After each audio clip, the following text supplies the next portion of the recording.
Let's see how to update drivers on Windows 11.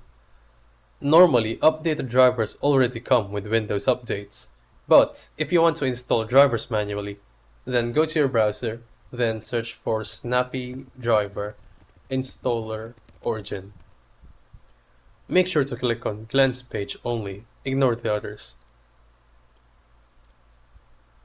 Scroll down and under Download Application, click on this hypertext.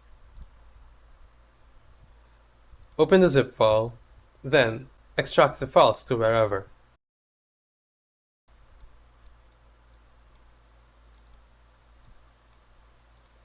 Then open STIOX64. Accept. Then click on Download Indexes only. It will now list the drivers that have updates available. Before you do anything else, click on Create a Restore Points here, in case of a faulty installation. You can then select specific drivers, or if you want to update all of them, click on Select All. Once you've made your choice, click on Install at the left. It should now do everything else for you, you just need to wait.